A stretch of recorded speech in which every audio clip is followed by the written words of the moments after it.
Assalamualaikum warahmatullahi wabarakatuh. Kembali lagi kawan-kawan di channel kami. Saya ucapkan banyak terima kasih yang telah mengklik dan menonton video kali ini. Dan pada kesempatan kali ini kalian bisa lihat di bagian samping sini ya. Ini tanamannya itu pada dipanen. Mohon maaf. Tanamannya sudah memasuki masa panen ya kan kawan. Tinggal nanti nunggu buruh taninya untuk memanen ini. Mengapa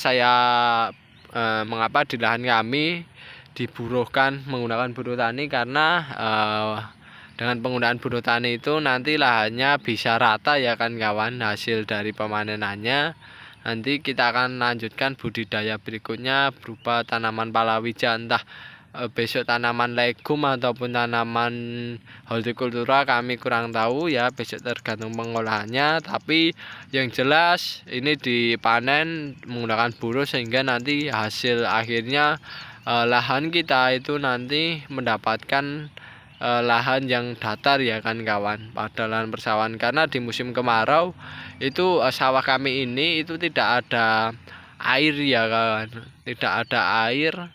Tapi kalau untuk cuma ngocor atau nyiram itu masih bisa diambil dari bagian sana ya. Bagian sana itu ada sumur bor. Nah, bagian sana itu kan ada sumur bor yang bisa kita manfaatkan ya untuk dipergunakan sebagai pengairan untuk menyiram tanaman. Tapi yang jelas ini rencananya setelah panen akan ditanami dengan tanaman hortikultura ataupun tanaman kacang-kacangan. Tapi yang bagus tanaman kacang-kacangan, karena tanaman kacang-kacangan bisa menyuburkan kembali kan kawan, dan efeknya juga bagus bagi tanah maupun biologi tanah karena simbiosis akarnya cukup bagus sekali ya kan kawan, terutama dalam fiksasi nitrogen ya, karena ada bakteri rhizobium yang dapat membantu dalam proses fiksasi tersebut. Nah, dan kesempatan kali ini ya, di samping lahan kita itu sudah pada dipanen ya.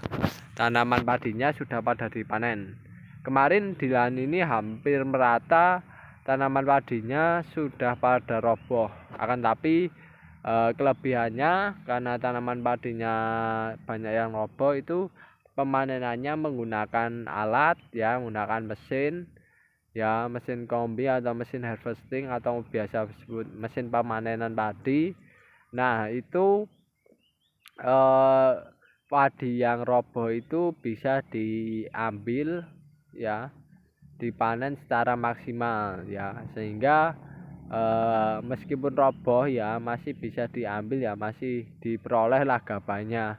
Beda dengan menggunakan buruh. Kalau buruh itu kalau kondisinya roboh terkadang tidak mau mengambil ya, karena apa, karena ya capek kan kawan. Dan itu saya rasakan sendiri, pernah saya lahan itu kondisinya tanaman padinya roboh, sudah mengambil ke bawah lebih membungkuk ya, badannya atau boyonya itu pasti capek kerasa lah kan kawan. Nah itu ya mungkin di sisi lain ya itu kan, karena buruhnya tidak mau susah payah mengambil karena ya pastinya panen saja sudah capek ya.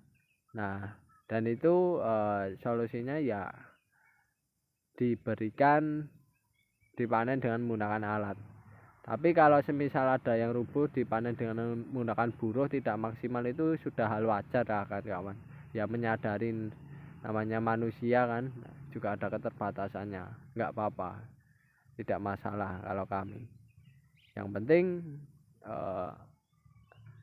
kita masih memperoleh hasilnya semacam itu. Nah ini kan kawan ya, tadi itu kan itu kelebihan dari penggunaan mesin ya. Kondisi padi rubuh saja masih bisa dipanen ya kalau menggunakan mesin. Tapi kelemahan selain kelebihannya juga ada kelemahannya. Kelemahannya kalau menggunakan mesin, jujur saja di lahan budidaya mesin yang kondisinya besar itu kalau masuk ke lahan budidaya semacam ini itu menjadikan tanah budidaya itu cukup memadat atau mengeras.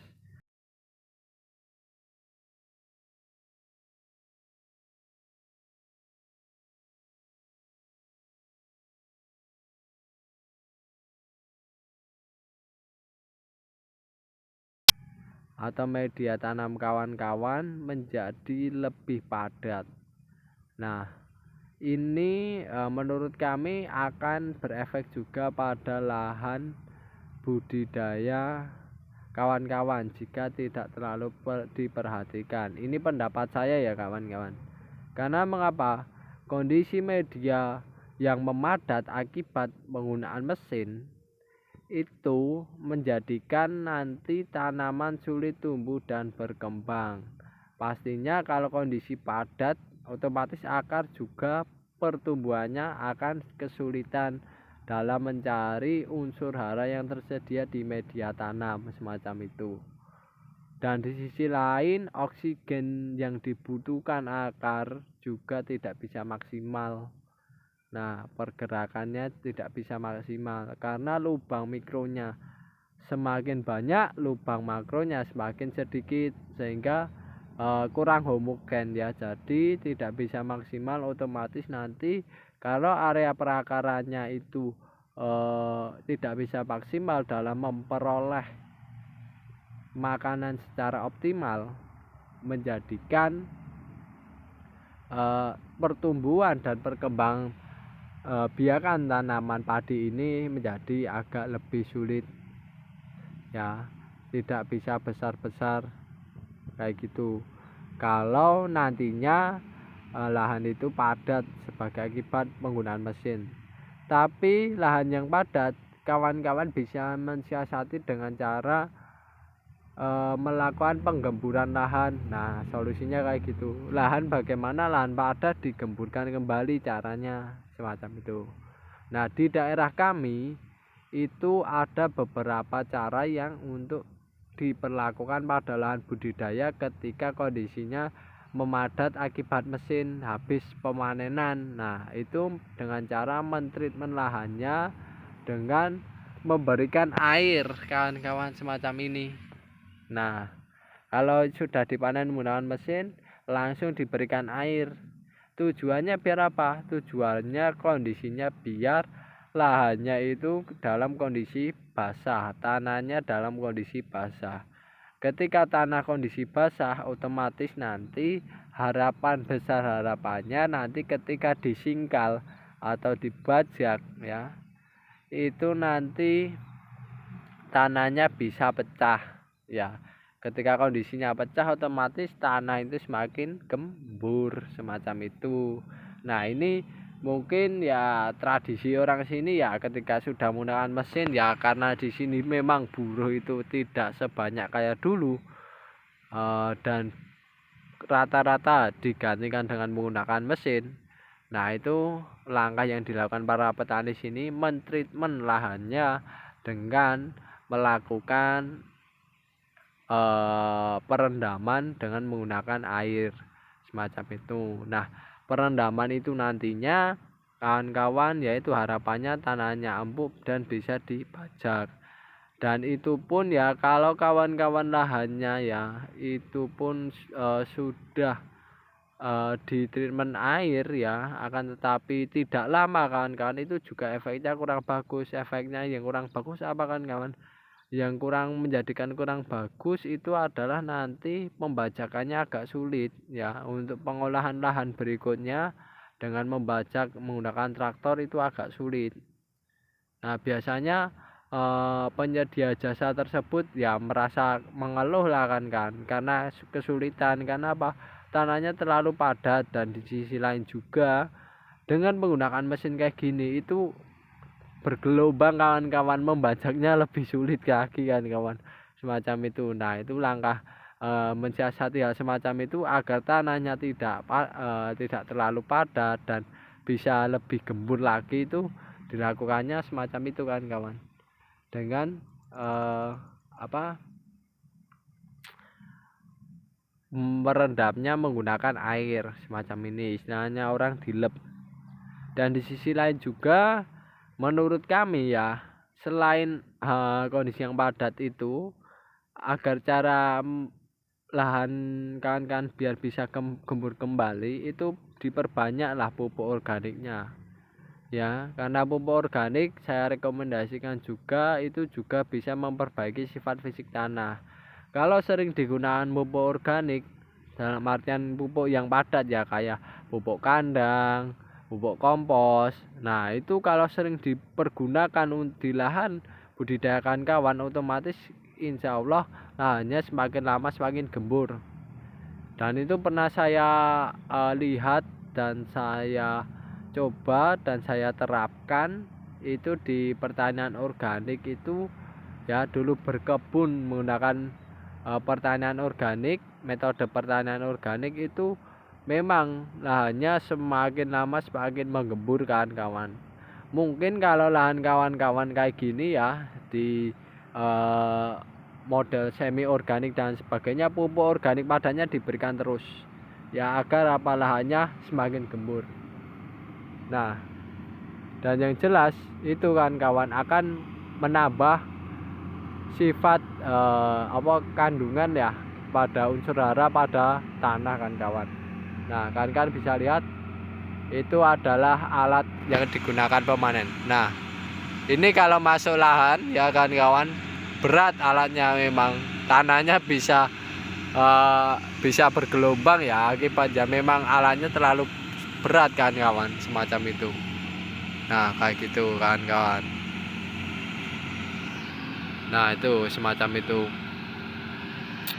Dan ini kan kawan, dalam membudidayakan ya, selain kalau kawan-kawan kesusahan dalam memberikan pupuk organik di lahan kawan-kawan, cukup saja kawan-kawan mengembalikan ya hasil pemanenan ya, berupa damen, batang-batang padi dan sebagainya, cukup dijadikan pupuk. Nah, kayak gini itu juga bagus ya kawan-kawan, dalam memperbaiki sifat fisik tanah semacam itu. Nanti lama-kelamaan membusuk dan menjadi pupuk dengan sendirinya. Nah, kayak gini kan kawan. Nah, kalau besarnya mesin kayak gini masuk ke lahan kita ya, otomatis lahan kita padat. Tapi ya wajar kan kawan, namanya mesin berat kok, semacam itu.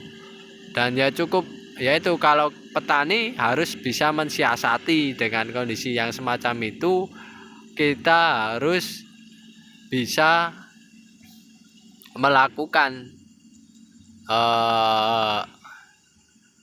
treatment pada lahan kita agar kondisinya semakin gembur. Dan di sisi lain juga kan kawan, menurut kami ya kan kawan, mungkin kedepannya ya, ini kedepannya mungkin ya itu lebih cocoknya kalau diolah lahannya itu dengan cara yang metode dicacah rotari ya. Dengan bajak rotari itu menurut kami hasil setelah panen padi ya, menggunakan mesin semacam ini, lahannya itu dirotari itu menurut kami jauh lebih gembur dibandingkan dengan menggunakan bajak singkal. Menurut kami kayak gitu. Nah, lahannya itu mesinnya aja besar kayak gitu kok. Itu sekali panen ini 1 jam saja sudah bisa memanen banyak lahan kan kawan, semacam itu. Sehingga ini kan cepat ya kan kawan pemanenannya. Nah, ini aja sore tadi sudah gini kan berapa ribu lahan ya bisa dipanen.